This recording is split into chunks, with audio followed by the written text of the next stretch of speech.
Hello everyone. बेटा जो हमने लास्ट टाइम एक सीरीज स्टार्ट की थी previous year question JEE Mains 2023, तो आज उसको हम दोबारा से स्टार्ट करते हैं। लास्ट टाइम हमने 6 क्वेश्चंस डिस्कस किए थे, आज उससे नेक्स्ट हम आगे से स्टार्ट करते हैं। तो क्वेश्चन नंबर 7 की हम लोग बात करते हैं। देखिएगा, a passenger sitting in A train moving at 90 kilometre per our means the speed of the train A is equals to 90 kilometre per our. अब बेटा हमने पढ़ा है एसआई यूनिट्स के अंदर अगर हम बात करते हैं तो स्पीड हम मीटर पर सेकंड में कन्वर्ट करेंगे, तो हम इसको मीटर पर सेकंड में कन्वर्ट करते हैं तो multiply it by 5/18, so we get this is equals to 5 and 25 meters per second. So velocity of the train A is equals to 25 meter per second. Now it observes another train B moving in opposite directions for 8 seconds. यानी कि एक ये जो time इसने duration दिया है बेटा वो गिवन है यहाँ पे 8 seconds का, and it observes another train moving in opposite direction. Let us say the train A is moving along positive x-axis while the train B is moving along the negative x-axis. यानी कि इस direction में वो आ रही है, तो velocity of B को हम डिफाइन करते हैं। If the velocity of the train B is 54 kilometre per hour, so the velocity of the train B is equals to 54 kilometers per hour, and now converting it into the meter per second we get it is equals to 15 meters per second. So we get the answer of the velocity of B is equals to 15 meters per second. तो बेटा ये हमारे पास एक equation हो गई है। इसने बोला है लेंथ ऑफ ट्रेन बी को बताना है, यानी कि बी की क्या लेंथ है। देखिएगा, लेट अस से दिस इज द ट्रेन ए, ये आपके पास ट्रेन ए थी और ये आपके पास ट्रेन बी है, ठीक है। अब इसने बोला कि इसके अंदर जो पैसेंजर बैठा है वो इस ट्रेन को ऑब्जर्व करता है 8 सेकेंड्स तक। मतलब जो इसने डिस्टेंस कवर किया बेटा कितने टाइम में किया है, 8 सेकेंड्स तक। मींस इसने इसके फ्रंट एंड को देखना स्टार्ट किया था, लास्ट एंड तक ये इसको देखता रहा, तो यानी कि इसने जब तक देखा जब तक पूरी ट्रेन उसको क्रॉस नहीं कर गई है। तो जैसे ही ट्रेन ने उसको क्रॉस किया उसके ड्यूरेशन में हमें को टाइम गिवन है 8 सेकेंड्स, तो उसमें हमें डिस्टेंस निकालना है। तो देखिएगा यहाँ पे रिलेटिव वेलोसिटी का कॉन्सेप्ट हम अप्लाई करते हैं, तो हम बात करते हैं about the relative velocity. Relative velocity क्या होती है बेटा, हम लोगों ने पढ़ा है रिलेटिव वेलोसिटी के कॉन्सेप्ट में कि the velocity of train A with respect to B, अगर दोनों पार्टिकल आपके सेम डायरेक्शन में ट्रेवल करते हैं, then it is equals to V A minus V B for same direction, यानी कि when the direction is same, यानी कि दोनों ऑब्जेक्ट्स आपके सेम डायरेक्शन में होंगे। And V A B is equals to V A plus V B, किस case में होगा बेटा, फॉर ऑपोजिट डायरेक्शंस, यानी कि जब दोनों पार्टिकल आपके किस में ट्रेवल करेंगे, ऑपोजिट डायरेक्शंस में ट्रेवल करेंगे। यहाँ पे हम लोग बात करते हैं ऑपोजिट डायरेक्शन की, क्योंकि यहाँ पे केस कौन सा था बेटा, ऑपोजिट डायरेक्शन का था, यानी कि जब ऑब्जेक्ट आपका क्या हो रहा है, ऑपोजिट डायरेक्शन में ट्रेवल कर रहा है। ये देखिएगा ऑपोजिट डायरेक्शन इन्होंने बोला हुआ है। तो यहां से अगर हम कंडीशन लगाते हैं तो relative velocity V A B is equals to किसके इक्वल होगा, वी ए यानी कि 25 plus V B that is equals to 15 यानी कि 40 metres per second. So this be the condition, यानी कि this is the relative velocity. Velocity के respect में अगर हम लोग बात करते हैं बेटा डिस्टेंस की, यानी कि velocity is equals to distance over time, कि वेलोसिटी जो होगी बेटा वो किसके इक्वल होगी, डिस्टेंस बाय में टाइम के इक्वल होगी। वहां से हम लोग कंडीशन लेते हैं, अगर वेलोसिटी आपकी डिस्टेंस बाय टाइम के इक्वल आती है तो उस इक्वेशन को देखते हैं। देखिएगा यहां से हम बात करते हैं, हमें फाइंड करना है बेटा डिस्टेंस, डिस्टेंस क्योंकि लेंथ ऑफ ट्रेन तो किसके इक्वल होगी, velocity multiplied by time. So velocity is equals to 40 meter per second into time is equals to 8, so it is equals to 320 metres, यानी कि 320 मीटर तक उसने उसको ऑब्जर्व किया। इसका मतलब क्या है कि length of train is equals to 320 metres, यानी कि यहाँ पे जो इसकी लेंथ आएगी बेटा वो किसके इक्वल आएगी, 320 metres. So option C is the correct answer, यानी कि जो आपका ऑप्शन सी होगा that is the correct answer. ये था question number 7। Next move on करते हैं क्वेश्चन नंबर 8 की तरफ। 8 क्या है, the distance travelled by the object, आपको डिस्टेंस बताना है किसी ऑब्जेक्ट का इन time t is given by s, distance sorry given है, डिस्टेंस गिवन है, ठीक है। डिस्टेंस की इक्वेशन है टाइम डिपेंडेंट, यानी कि distance is equals to 2.5 into T square. कि बेटा जो आपका डिस्टेंस है वो इक्वेशन यहाँ पे दे रखी है इसने 2.5 टी स्क्वायर की, तो इसको हमको सोल्व करना है इंस्टेंटेनियस स्पीड को फाइंड करने के लिए। और कब फाइंड करनी है बेटा, किस इंस्टेंट पे, at t equals to 5 seconds.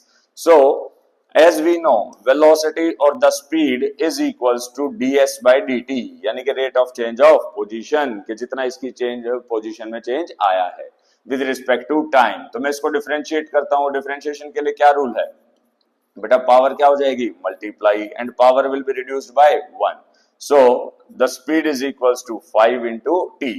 अब now we have to find the speed only at a particular instant at t is equals to 5 seconds. तो यहाँ पे 5 पुट कर देंगे बेटा, 5 into 5, so that is equals to 25 meter per second. So the answer is 25 meter per second. So option A is the correct answer. यानी कि जो question number 8 था बेटा, तो उसका जो आंसर था वो था क्वेश्चन नंबर 8 का A option, 25 meters per second.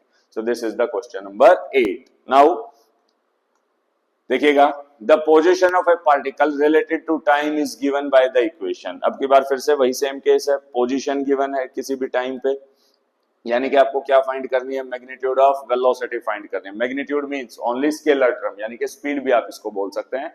तो वही कंडीशन आपको फाइंड करनी है। देखिएगा, हम लोग बात करते हैं as we know x is equals to 5t square minus 4t plus 5, यानी कि बेटा जो आपका x हो गया वो किसके इक्वल हो गया, 5t square minus 4t plus 5।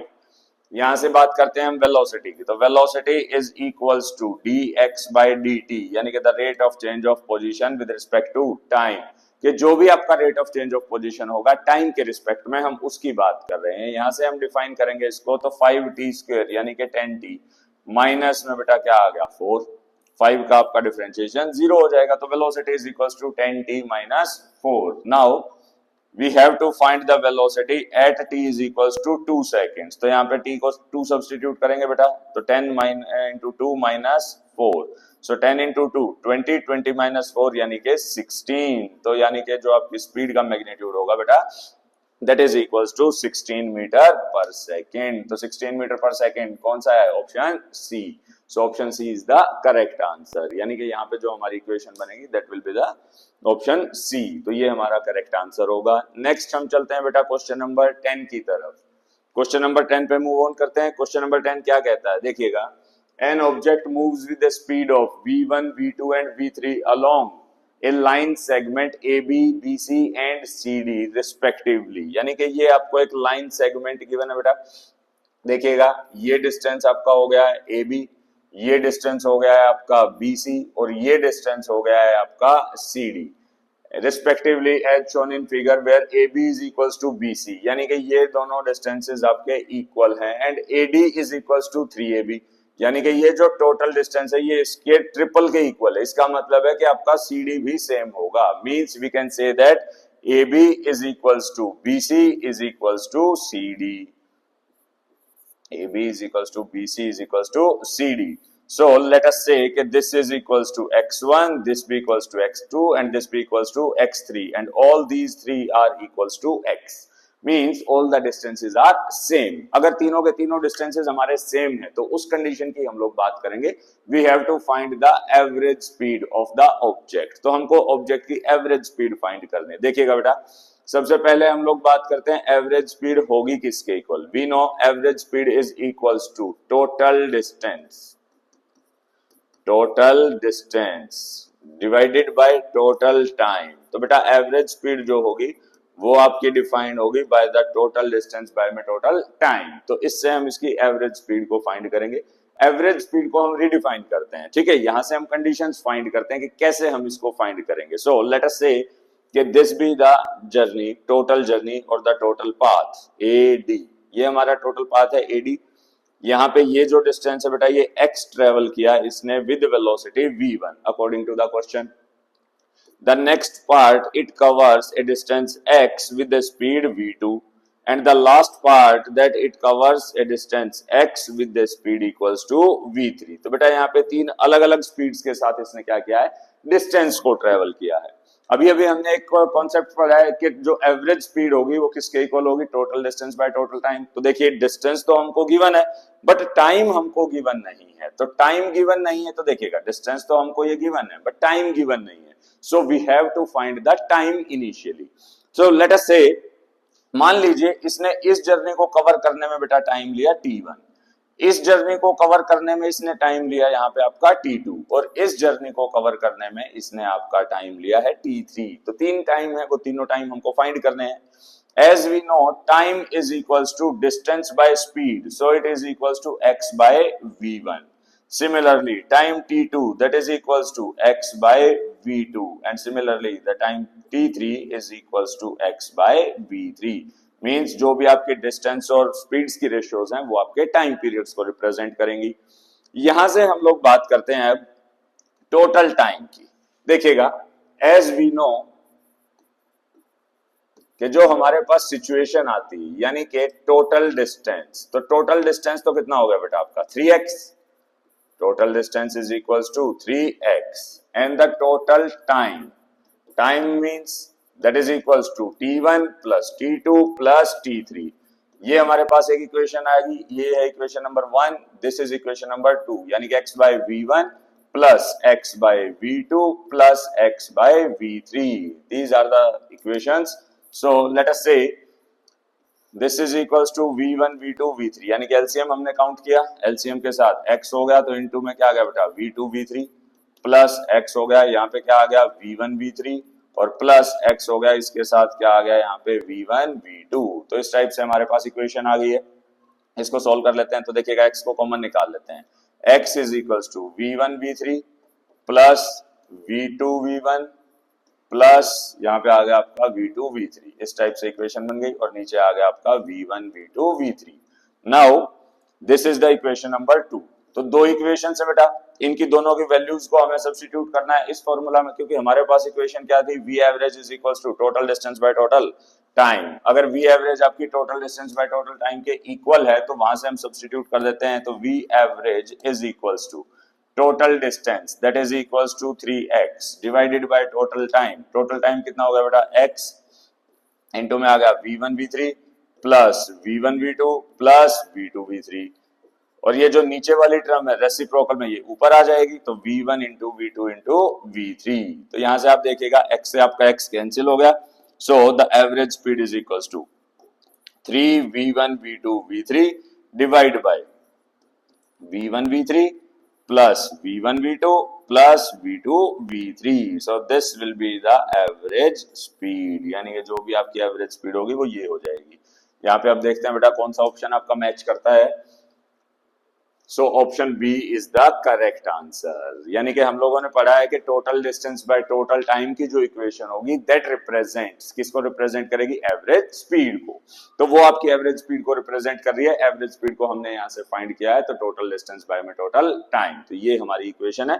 इस तरीके से हमने इसको सॉल्व आउट किया है।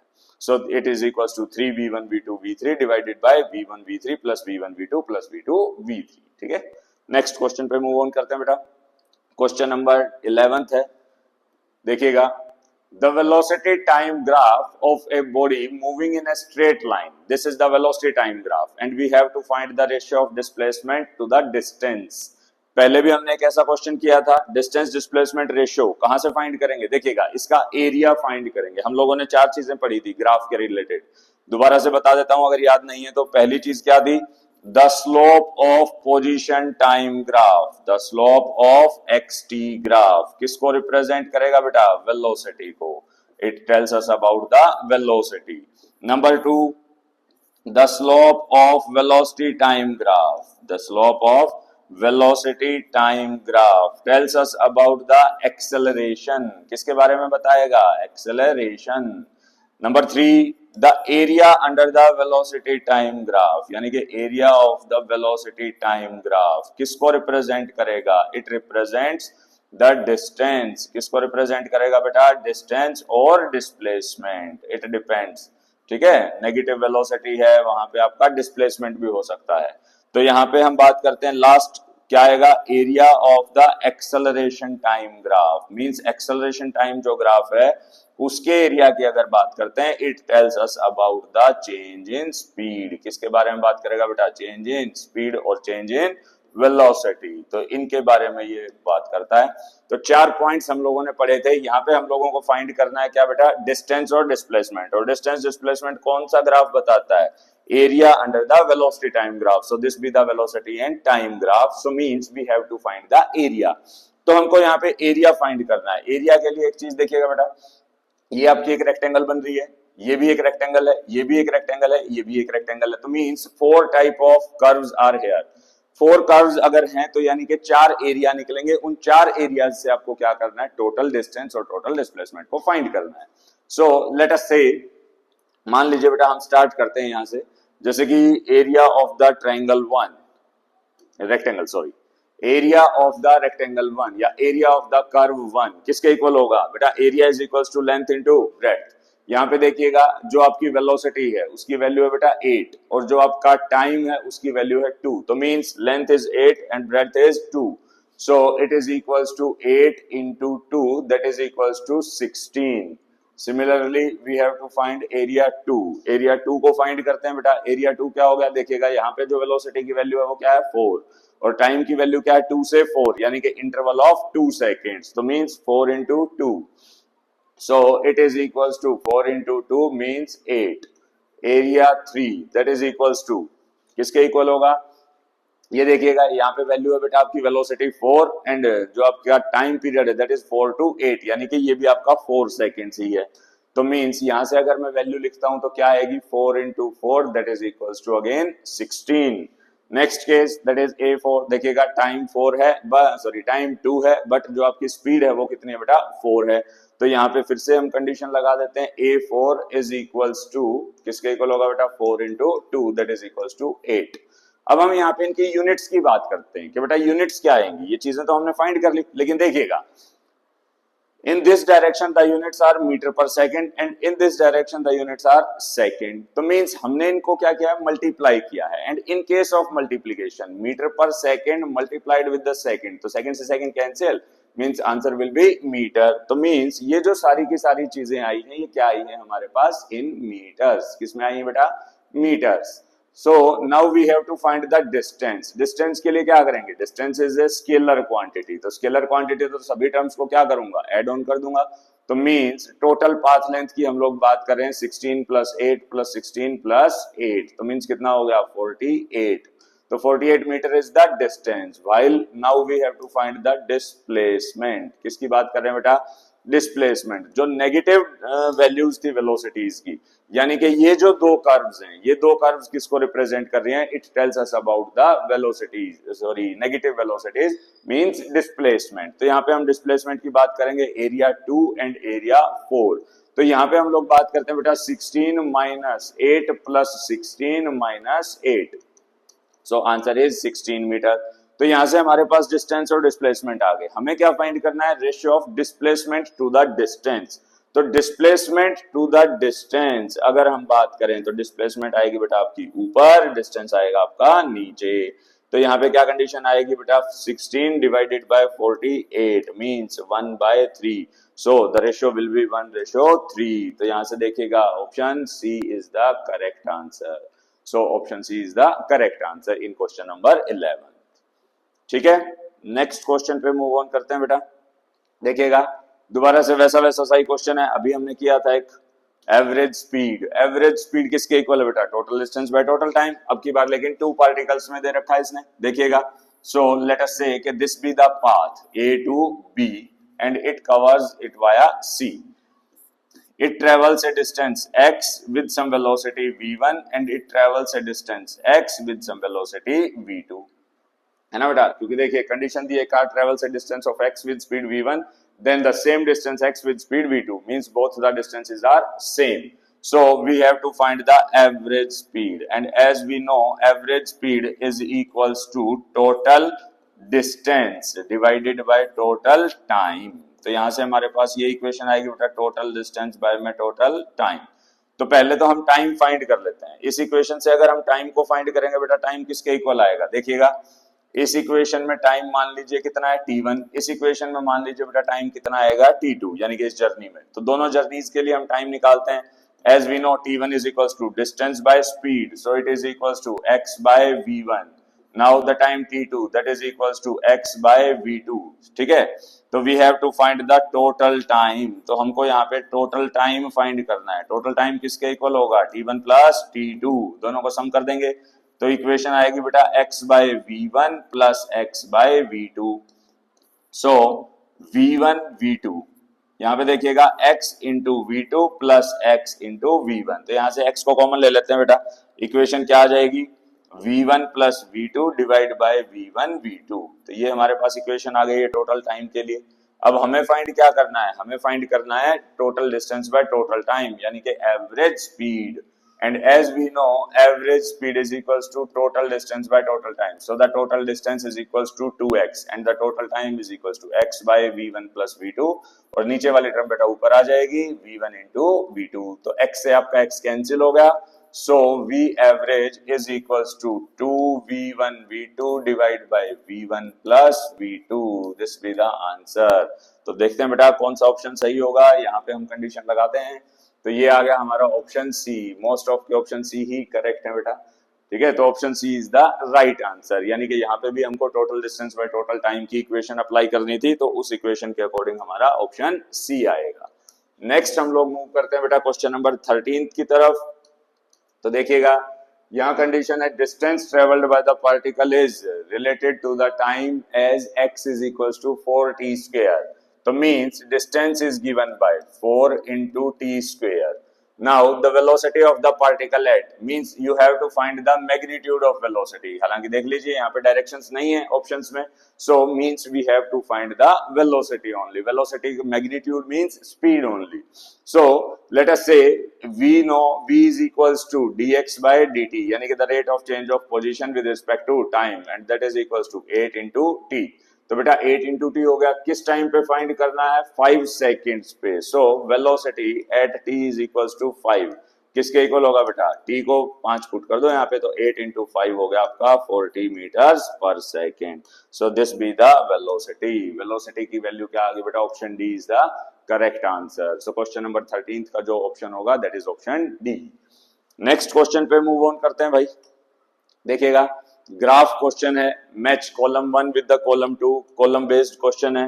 देखिएगा हम लोग बात करते हैं, अभी अभी हमने ग्राफ के अंदर 4 चीजें पढ़ी थी, और क्या क्या चीजें थी। पहली कंडीशन थी कि जो स्लोप होगा xt ग्राफ का that tells us about the velocity. दूसरी कंडीशन थी slope of velocity time graph that tells us about the acceleration. तीसरी कंडीशन थी area of the velocity time graph that tells us about the distance और the displacement, and the last one is area under the acceleration time graph that tells us about the change in speed और the change in velocity. तो उस type से हमारे पास कुछ graph हैं, graphs को आपस में रिलेट करना है। तो देखिएगा कैसे कंडीशन है, ये इधर आपके ग्राफ हैं बेटा सारे के सारे xt ग्राफ हैं, और इधर वाले जो ग्राफ हैं वो आपको दिखाई दे रहे हैं vt ग्राफ है, यानी कि पोजीशन टाइम ग्राफ से आपको वेलोसिटी टाइम ग्राफ बताना है। तो देखिएगा सीधी सी एक इक्वेशन है, अगर आप पोजीशन टाइम ग्राफ आपको पता है तो पोजीशन टाइम ग्राफ का स्लोप आपको क्या बताएगा, वेलोसिटी, और स्लोप अगर आपको वेलोसिटी बता रहा है तो उस ग्राफ का स्लोप आप फाइंड करेंगे, और वही वेलोसिटी की टर्म आपकी वेलोसिटी टाइम ग्राफ को रिप्रेजेंट करेगी।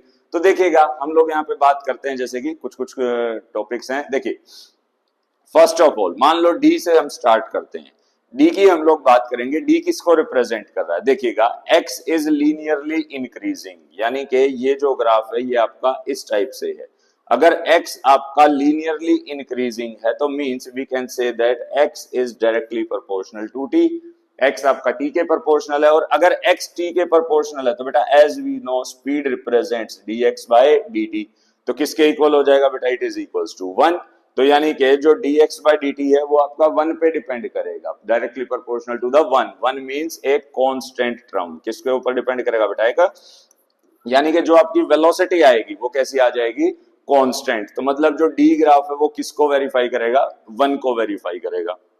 तो देखिएगा डी के अंदर हम लोग बात करते हैं तो दो ही ऑप्शन है बेटा, आइदर बी और सी, यानी कि दो तो हमारी इक्वेशंस पहले ही नेग्लेक्ट हो गई, तो ए और डी को तो हमको चेक करने की जरूरत ही नहीं है। अब चलते हैं नेक्स्ट पे, सी की तरफ मूव ऑन करते हैं। सी किसको रिप्रेजेंट कर रहा है, देखिएगा पहले पोजीशन इंक्रीज कर रही है, फिर पोजीशन दोबारा डिक्रीज कर रही है। इट मींस मान लीजिए पहले पार्टिकल इधर गया और फिर वापस आ गया, जब पार्टिकल वापस आएगा तो उसकी वेलोसिटी की डायरेक्शन क्या हो जाएगी बेटा, नेगेटिव। तो नेगेटिव वेलोसिटी के केस को भी हम यहाँ पे रिप्रेजेंट करेंगे। तो मींस यहाँ पे आप कंडीशन देखिएगा, जब जा रहा था तो डायरेक्टली प्रोपोर्शनल टू टाइम था, डायरेक्टली प्रोपोर्शनल में हमने पढ़ा वेलोसिटी कैसी है, कांस्टेंट। वेलोसिटी अगर कांस्टेंट है तो बेटा सी में आपका देखिएगा पहले केस में वेलोसिटी आपकी कांस्टेंट है बट पॉजिटिव है, दूसरे केस में वेलोसिटी आपकी नेगेटिव है बट कांस्टेंट है ना। तो यानी कि ऑप्शन सी का जो ऑप्शन होगा वो आपका हो गया 3। तो मींस ऑप्शन सी यहाँ पे 3 में इसमें मैच करता है ऑप्शन बी में। तो यानी कि बाकी दो ग्राफ आपको देखने की जरूरत नहीं है, आप डायरेक्ट इसके ऊपर सॉल्व कर सकते हैं कि जो बाकी जो कंडीशन है option B is the correct answer. यहाँ पे आपको टाइम बचाना है, तो टाइम बचाने के लिए मैंने आपको ये ट्रिक बताई है कि पहले आप उन ग्राफ्स को देखिए जिनके आपके आंसर मैच हो जाएं। ठीक है, नेक्स्ट में हम लोग बात करते हैं, अगर मान लीजिए इसी ग्राफ को आगे भी सोल्व करते हैं, तो आगे अगर इसको सोल्व करेंगे तो बी ऑप्शन की तरफ हम लोग रीच करते हैं। बी ऑप्शन को अगर हम देखेंगे तो देखिए बेटा बी ऑप्शन पे क्या आएगा कि x is inversely proportional to t, यानी कि x अगर आपका इनवर्सली प्रोपोर्शनल है t के, तो dx by dt क्या हो जाएगा बेटा, इनवर्सली प्रोपोर्शनल टू t यानी कि 1/t। तो dx by dt क्या हो जाएगा, यानी कि इसको मैं क्या लिख सकता हूँ, t raised to power -1, तो -1 आगे और 1 में t का स्क्वायर, यानी कि और ज्यादा क्या हो जाएगा बेटा, ये आपका डिक्रीजिंग हो जाएगा और t के स्क्वायर पे डिपेंड करता है तो वैल्यू क्या आ जाएगी, पॉजिटिव। यानी कि इस टाइप का ग्राफ आ जाएगा। तो ऑप्शन फोर्थ मिलेगा बी का। तो देखिएगा बी का ऑप्शन क्या है, फोर्थ ही है।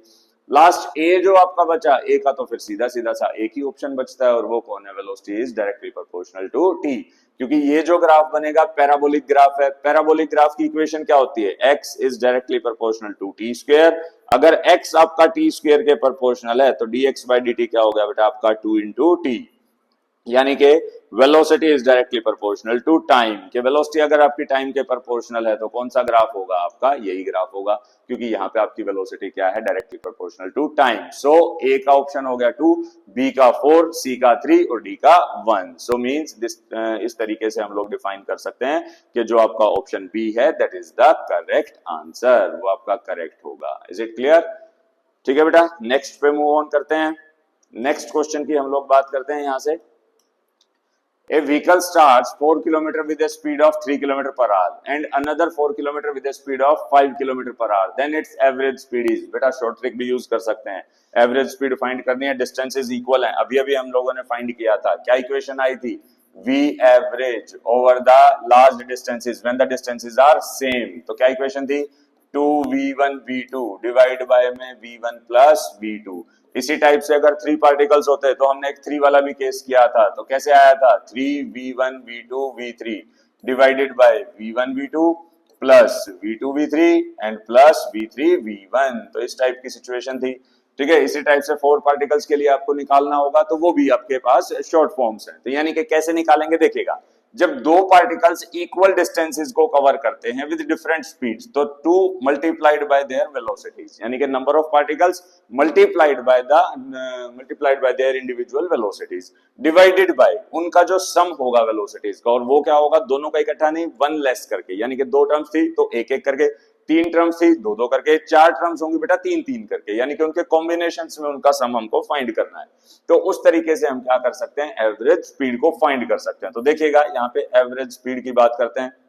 2 पार्टिकल सिस्टम है, पहले पार्टिकल की स्पीड जो थी वो 3 थी, दूसरे के अंदर क्या हो गया, आपकी स्पीड 5 है। तो मींस यहाँ पे क्या आ गया, 3 + 5, तो 5 × 3 15, 15 × 2 बेटा 30, 30 डिवाइडेड बाय 8, 30 डिवाइडेड बाय 8। अगर 30/8 की हम लोग बात करते हैं तो देखिएगा यहाँ पे ये हो गया आपका 30/8, यानी कि 15/4, यानी कि 7.5/2 मींस 3.75 किलोमीटर पर आवर। तो यहाँ पे जो आपकी एवरेज स्पीड होगी that is equals to 3.75 kilometre per hour. So option A is the correct answer, यानी कि यहाँ पे जो होगा आपका बेटा option A is the correct answer, it represents us the option A.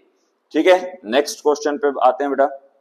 Next question क्या आएगा, a horse rider covers half the distance with the speed this, remaining part of the distance it covers with speed this for half time and with speed 15 meter per second for another half time. तो speed means speed of the rider averaged over the whole time of motion is x by 7 meter per second। देखिए बेटा 3 parts में इसने इस journey को cover किया है। Let us say मान लीजिए ये पार्टिकल आपका इस तरीके से था, ए से बी तक गया, वाया सी होकर के गया। अब सी का डिस्टेंस हो गया एक्स, ठीक है, एक्स डिस्टेंस इसने कवर किया with the speed of 5 meter per second. It covers a distance X with the speed of 5 meter per second. ये एक इसने assumption दी है। नेक्स्ट कंडीशन इसने बोली कि remaining part it covers with for 2 different times, for 2 equal times, ठीक है, equal times की बात करता है। तो मान लीजिए ये जो पोर्शन बच गया इसके अंदर x1 डिस्टेंस इसने कवर किया with the speed of 10 metre per second in time t। यहाँ पे टाइम t है बेटा, और ये डिस्टेंस इसने x2 कवर किया with the speed of 15 metre per second in time t, ठीक है। तो इस टाइप की इसने हमको सिचुएशन दी है, उस सिचुएशन के अकॉर्डिंगली हमको आंसर फाइंड करना है। तो देखिएगा हम लोग बात करते हैं एवरेज स्पीड। तो पहले तो एक बार हम यहाँ पे कंडीशन फाइंड करें कि x1 कितना है और x2 कितना है। तो देखिएगा x1 की हम लोग बात करते हैं, x1 is equals to velocity into time, so it is equals to 10 into t। Similarly x2 is equals to velocity या speed into time, that is equals to 15 into t। तो मतलब बेटा यहाँ पे आंसर आ गया आपका 10t, यहाँ पे आंसर आ गया आपका 15t। अब x1 और x2 को अगर हम लोग देखें, यानी कि x1 plus x2 that is equals to 25t, ये एक इक्वेशन है। स्टार्टिंग से इक्वेशन देखिएगा, मतलब क्वेश्चन पढ़िएगा। Horse rider covers half the distance, it means कि ये जो डिस्टेंस था ये हाफ था, तो यानी कि ये डिस्टेंस भी किसके इक्वल होगा बेटा, x के इक्वल होगा।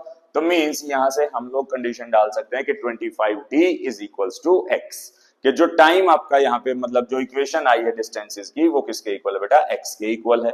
तो यहां से अगर हम लोग टाइम को फाइंड करेंगे तो टाइम की हमारे पास इक्वेशन आ जाएगी। टाइम किसके इक्वल आ गया बेटा, x बाय 25, और हमें फाइंड क्या करना है 2t, क्योंकि t तो आधे केस में था, आधे केस में t था, तो 2t को फाइंड करना तो दोनों तरफ 2 से मल्टीप्लाई कर देंगे।